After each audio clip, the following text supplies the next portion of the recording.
ሰላም ጤና ይስጥልኝ ክብራትና ክብራን የዛራ ሚዲያ ተከታታዮች ለዛሬ ያልናቸው ዜናዎች ይዘን ቀርበናል። ተከታተሉን ዘንድ በአክብሮት እንጋብዛለን።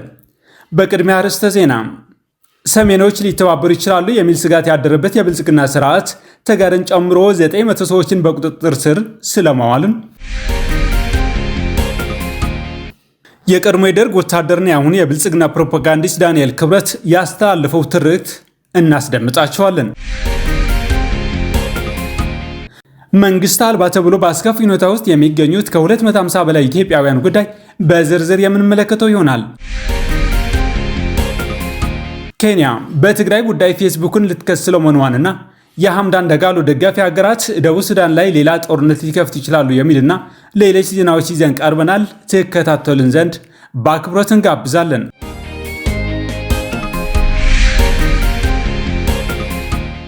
የብልጽግና ስርዓት ተልእኮ ፈጻሚ በሚል ሰበብ ንጹሃንን በግፍ እያሰረ ይገኛል። የትግራይ ተዋጊ ኃይሎች በሚልም ጥሮ ግሮ በሚኖሩ ንጹሃን የትግራይ ተወላጆች እያሰረ ይገኛል። ሰሜኖች ሊተባበሩ ይችላሉ የሚል ስጋት ያደረበት የብልጽግና ስርዓት 900 ሰዎችን በቁጥጥር ስር ማዋሉን ገልጿል። የአዲስ አበባ ከተማ ሰላምና ጸጥታ አስተዳደር ቢሮ ባለፉት 2 ወራት ውስጥ የትግራይ የአማራና የኤርትራ ተወላጆችን በቁጥጥር ማዋሉን አስታውቋል። ቢሮው መጋቢት 23 ቀን 2017 ዓ.ም ከማዕከልና ከወረዳ ከተውጣጡ የሰላምና ጸጥታ ዘርፍ አመራሮች ለመገናኛ ብዙሃን ዝግ ሆኖ በተካሄደው ውይይት ነው ይፋ ያደረገው። የፌዴራል መንግስትና ህወሓት በፕሪቶሪያ ውል መሰረት የሰላም ስምምነት ከፈረሙ 2 ዓመታትን ተሻግረዋል። ሆኖም ብልጽግና ከ2013 ዓ.ም ጀምሮ በንጹሃን ተጋሩ ሲያካሄደው የነበረው የጅምላ እስራትና ሰቆቃ አሁን አላቆመም። እሺ ለብቻችንም እንሁን ካላችሁ እሺ እኮ ነው የተባለው። ሌላው የሚፈልገው ተዋሃደ ወደ ብልጽግናም ጉዞ ሲደረግና ብልጽግና ፓርቲ ሲመሰረት እነሱ በፈለጉት መንገድ ህወሓት ሆነው መቀጠል እንዲችሉ ምንም የሚከለክል የለም። አሁን ኢትዮጵያን አፍርሰን ሀገረ ትግራይ መመስረት ነው እየተባለ ያለው። ኢትዮጵያን ማፍረስ አያስፈልግም። የትግራይ መንግስትን ለመመስረት ትግራይን ሀገር ለማድረግ ካስፈለገ አሰራር አለን፣ ህግ አለን። በህግ መሰረት ሄዶ ትግራይን በህዝበ ውሳኔ መመስረት ይችላሉ። በቃ የትግራይ ህዝብ ሀገር መሆን እንፈልጋለን ከኢትዮጵያ ተገንጥነን ካሉ እኮ ራሳቸው የቀረጹት ህገ መንግስት ላይ ተቀመጠ እኮ አንቀጽ አለ። በዛ መሰረት መሄድ ነው። ምንም ከኢህአዴግ ውስጥ ወይም ደግሞ ከብልጽግና ውስጥ ተለይተው እንደወጡት እንደ ሀገርም እንደ መንግስትም እንደዛ መለያየት ነው። ያንን ስራ ላይ ማን ከለከለ? የትግራይ ተዋጊ ኃይሎች በሚል ከ100 በላይ ተጋሩ መታሰራቸውን ታውቋል። የታሰሩ ተጋሩ ምን አይነት ድርጊት ይፈጽሙ እንደነበር በዝርዝር ያላብራራው ቢሮ የታጣቂዎችን ተልእኮ ፈጻሚ በሚል ሰበብ ብቻ ነው ያሰራቸው። በትግራይ በዓለም አቀፍ ደረጃ የሚታወቀው የፕሪቶሪያ ስምምነት እንዲፈረም ያደረገ የትግራይ ሰራዊት ብቻ እንጂ ለፌዴራል መንግስት የሚዋጋ ታጣቂ ያለመኖሩን እየታወቀ ተልእኮ ፈጻሚ የሚል የዳቦ ስም ሰጥቶ ንጹሃንን እንዲታሰሩ እየተደረገ ይገኛል። ታሳሪዎቹ ከተጋሩ በተጨማሪ 356 የአማራ ተወላጆችና 224 ኤርትራውያን ይገኙባቸዋል። የብልጽግና መንግስት የሰሜን ህዝቦች መንበረ ስልጣኔን ለመንጠቅ እየተባበሩኝ ነው በማለት አዲስ የፖለቲካ ትርክት ጀምሯል። ብልጽግና እየገነባው ያለው ስርዓት ለበልጻጊዎች እንጂ ለኦሮሞ ህዝብም ቢሆን በየዕለቱ በድሮን ከመሞት ውጪ ያገኘው ጥቅም የለም። አገዛዙ ግን ከኦሮሞ ህዝብ ድጋፍ ለማግኘት በሚል የኦሮሞ ስርዓት እየገነባ ነው፣ ነገር ግን ሰሜኖቹ የኦሮሞ ህዝብ ስልጣን ለመንጠቅ እየተባበሩብኝ ነው የሚለውን ትርክት ተቀባይነት እንዲያገኝ ራሱ በሚዘውራቸው ሚዲያዎች እያስተጋባ ይገኛል።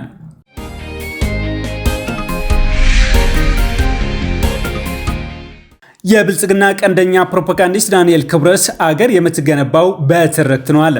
በትግራይ ጦርነት ወቅት በእያንዳንዱ የትግራይ ከተሞች 10 የአውሮፕላን ቦምቦች ጣልጣል ብናደርግ ጦርነትን በአሸናፊነት ማጠናቀቅ እንችላለን የሚል የአጥፊነትና ጨፍጫፊነት ተግባር ያለው ነው። የትግራይ ህዝብ ከምድረገጽ ብቻም ሳይሆን ከመዝገብና ከሰው ህሊናም ጭምር መጥፋት እንዳለባቸው የሰበከው ዳንኤል በአውስትራሊያ የታዝሚኒያ ብሔር በሙሉ ጠፍቷል፣ አንድም ሰው እንዳይቀር ተደርጓል፣ በተጋሩ ይህንን መድገም አለብንም ብሏል። እነዚህ ሰዎችና እነዚህን ሰዎች የመሰሉ ሰዎች እንዳይደገሙ ማድረግ ነው። እነሱ የመጨረሻ ሆነው እንዲቀሩ፣ ከዚህ በኋላ እነሱን የመሰለ ሰው እንዳይፈጠር መደረግ አለበት። በምንም መልኩ እንደምታውቁት ሰይጣን ከወደቀ በኋላ ሰይጣን የሚመስል ሌላ አልተፈጠረም። ከሰይጣን የመጨረሻው ሆኖ ነው የቀረው። እነሱም የመጨረሻው ሆኖ መቅረት አለበት። ይሄን ሊደግም የሚችል እንዲህ አይነት አረም ሊያፈራ የሚችል ምንም አይነት መሬት መፈጠር የለበትም እዚች ሀገር። ስለዚህ ሁልጊዜም ቢሆን ለልጆቻችን ከዚህ በኋላ የክፉ ነገር ምሳሌ የማስፈራሪያ ማድረግ ያለብን እነሱን ነው። ከዚህ በፊት ልጆቻችንን እንዲህ ካደረግ ጭራቅ ይበላሃል ብለን ነበር የምናስፈራራቸው። አሁን የጭራቅ ዘመን ማለፍ አለ። እነሱ ይበሉሃል ብለን ነው መናገር ያለብን። ማስፈራሪያ ነው መሆን ያለባቸው። ሰው እንዳይደግመው እንደነሱ አይነት ሰው ዳግም እንዳይፈጠር እዚች ሀገር እንዳይታሰብ ከመዋቅራዊ ቦታቸው ብቻ አይደለም ማስወገድ ያለብን፣ ከሰው ሕሊና ከሰው ልቡና ውስጥ ከታሪክ መዝገብ ውስጥ ነው ተፍቀው መጥፋት ያለባቸው። ምናልባት ስለነሱ የሚያጠና ሰው ወደፊት መሬት ቆፍሮ ያገኝ እንጂ ምንም አይነት ነገር እንዳያገኝ ነው ማድረግ ያለብን። ይሄን ካደረግን ነው ይሄንን ወደ በረከት መቀየር የምንችል።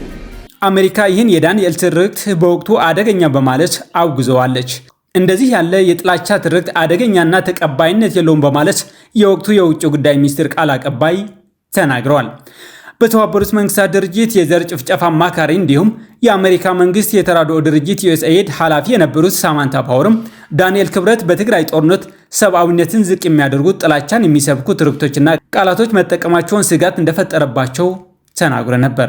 የኢትዮጵያ ኦርቶዶክስ ተዋሕዶ ፓትርያርክ ብፁዕ አቡነ ማትያስን በማንነታቸው ምክንያት ከፓትርያርክነታቸውና ከአዲስ አበባ እናባራቸዋለን በማለት በቅድስና ስም ገብቶ የሰይጣን ተግባር የሚሰራ ሰው መሆኑን ይታወቃል።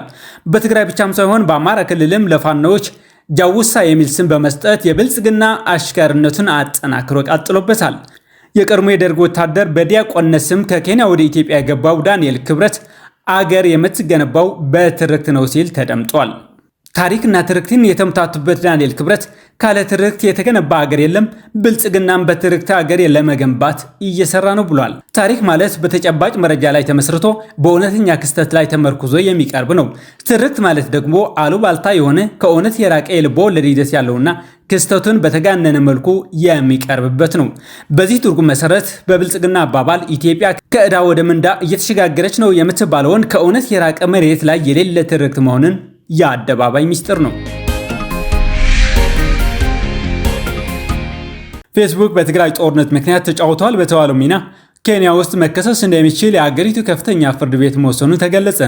ለ2 ዓመት በዘለቀው ደም አፋሳሽ ጦርነት ወደ ብሔር ብጥብጥና ግድያ የሚመሩ ይዘቶችን በማስተዋወቅ የተወነጀለው ሜታን ክስ የማየት የኬንያ ፍርድ ቤት የዳኝነት ስልጣን እንዳለው ብይን መስጠቱን የአምኒስቲ ኢንተርናሽናል ስትራቴጂክ ሊቲጌሽን ኃላፊ ማንዲ ሙዳሪክ መጋቢት 25 ቀን 2017 ዓ.ም ገልጸዋል።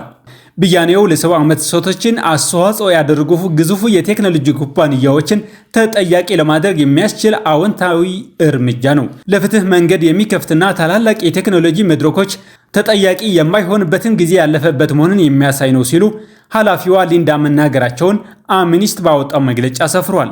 ፌስቡክ በትግራይ ጦርነት ወቅት በገጹ ጥላቻ የሚነዙና ግጭት የሚያነሳሱ መልእክቶችን አሰራጭቷል በሚል የ$2 ቢሊዮን ካሳ እንዲከፍል ክስ የተመሰረተበት ከ2 ዓመት በፊት ታህሳስ ወር ላይ ነበር።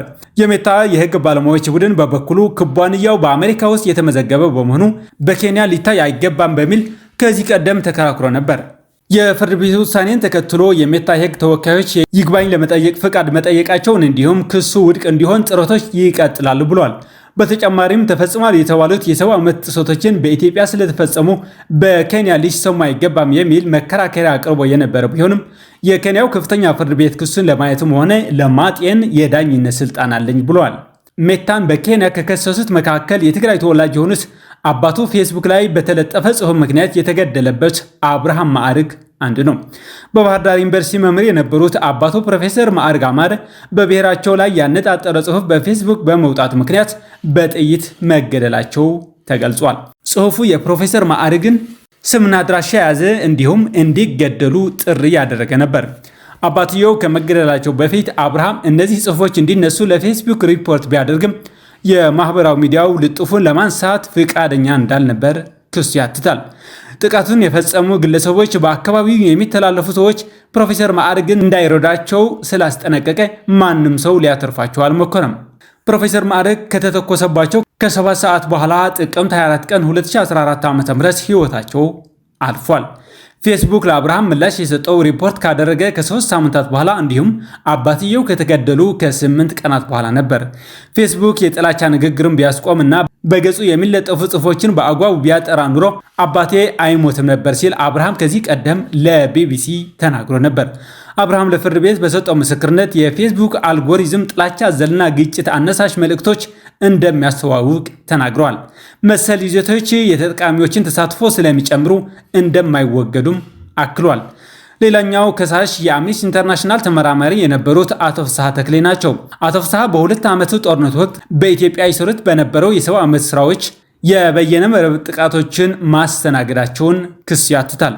የፌስቡክ አልጎሪዝም በትግራይ ማህበረሰብ ላይ ያነጣጠሩ የጥላቻ ትርክቶችን እንዲዛመቱ ያስቻል እንዲሁም ይዘቶችን የመቆጣጠሩ ስርዓት እንዲሁ አይነቱ ጽሑፎችን ለመለየት እንዲሁም ምላሽ መስጠት እንደተሳነው አምነስቲ ባደረገው ጥናት እንዳገኘው ገልጿል። እነዚህ ሁኔታዎች በመጨረሻም የትግራይ ተወላጅ የሆኑት የዩኒቨርሲቲ መምህሩ ፕሮፌሰር ማዕርግ አማረ እንዲገደሉ አስተዋጽኦ አድርገዋል ሲል በሪፖርቱ አስፍረዋል። በማይናማር በእገታ ተይዞ ከባድ ስራ ላይ ይሰሩ ከነበሩት ከ29 ሀገራት መካከል ኢትዮጵያውያን ብቻ መቅረታቸውን ተገለጸ።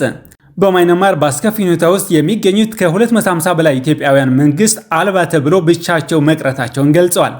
ወደ ሀገራቸው ለመውጣት ዛሬ ነገ እያልን ወደ አስፈሪው ካምፓኒ ተመለሱ ተባልን ብለው ለመሰረት ሚዲያ ቃላቸውን የሰጡ ኢትዮጵያውያኑ አብዛኞቹ ተዳክሞ የሞት አፋፍ ጭምር ላይ ያሉ እንደሚገኙ ተናግረዋል።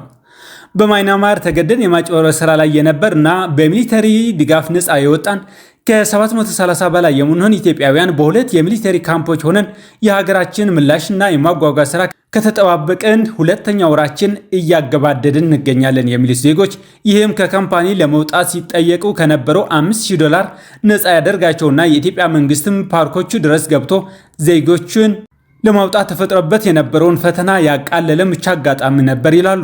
እዚህ ካምፕ በቆየንበት የ2 ወር ጊዜ ውስጥ በየጊዜው ከኢትዮጵያ ውጭ ጉዳይ ሚኒስትርና የወላጆች ኮሚቴ ሂደት እየተሰራበት እንደሆነ በሚደርሱን መረጃዎች እየተጽናናን ቆይተናል።